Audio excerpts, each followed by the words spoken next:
તો આજે બનાવવાના છે આપણે ઉબેડિયું, જેને ઉબેડિયું બહુ ભાવતું હોય ને અમારી જેમ, તો તમને આજે રેસીપી બતાવું છું કેવી રીતે ઉબેડિયું બનાવવાનું છે. તો રાતના વાગ્યા છે 9:30 અને ખાવાનું મન થયું છે ઉબેડિયું, તો બનાવીશું ઉબેડિયું. તો તમને બતાવું.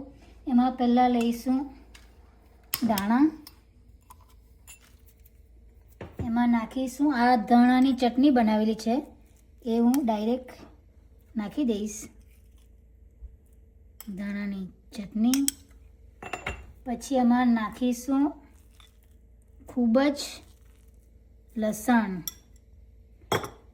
લીલું મરચું,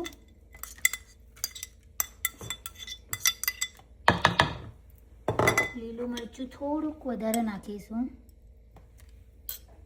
અને એમાં નાખીશું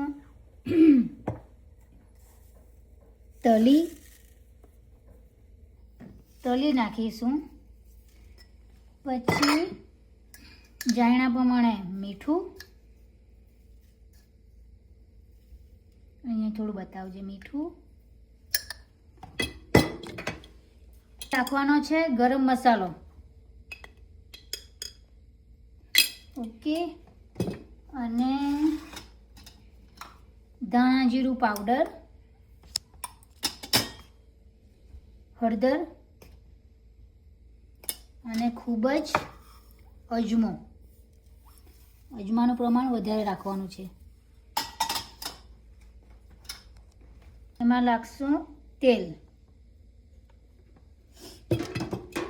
મીઠું મને ઓછું લાગતું છે તો થોડુંક મીઠું વધારે નાખીએ. ઓકે. પછી બધું મિક્સ કરી દેવાનું છે આ રીતે.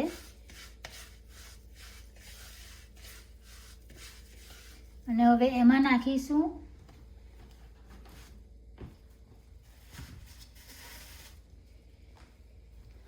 આ લીધું છે મેં કોર્ન, બટાકા, પાપડી, મિક્સ પાપડી છે અને સાથે રેંગણું નાખીશું. એવું લાગે છે તો આજે આપણે રેંગણું સાથે ટ્રાય કરવાના છે.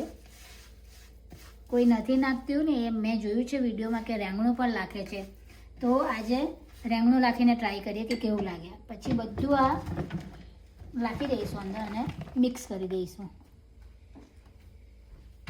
તો આ રીતે બધું મિક્સ કરી લેવાનું છે.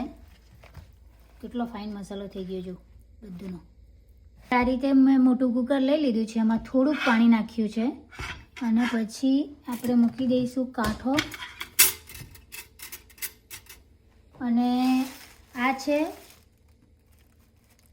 કલર કંબોઈ, ઇન્ડિયાથી લાવી છું. જેના પર કલર કંબોઈ ન હોય એમણે કોબીના પાતરા મૂકી દેવાના, કોબીસના.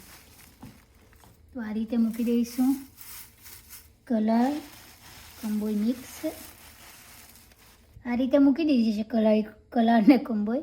હવે એમાં બધું આપણે જે મસાલા સાથે બનાવી છે પાપડી એનું મૂકી દઈશું.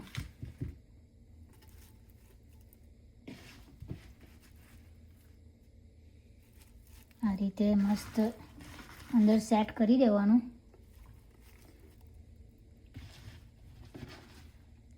આ છે પાપડી. અહીંયા આવી બહુ નથી મળે એટલે મેં મિક્સ લીધી છે. અને આ રીતે બધું સેટ કરી દેવાનું ફરતે. તો આ રીતે બધું સેટ કરી લીધું છે. હવે આપણે એમને બંધ કરી દઈશું અને 4 સીટી પરાઈ દઈશું. કેટલી પાડવાની છે?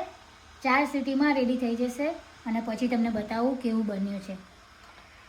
તો આપણું ઉબેડિયું રેડી થઈ ગયું છે. 4 સીટી પડી ગઈ છે અને થોડું ઠંડુ પડવા દીધું છે. હવે તમે જુઓ. આ તો વલસાડનું ઉબાડિયું અહીંયા આવી ગયું ને વિથ છાશ. ચાલો, કોણે કોણે ઉબેડિયુંને છાશ ખાવી છે તો આવી જાઓ. ઉબાડિયું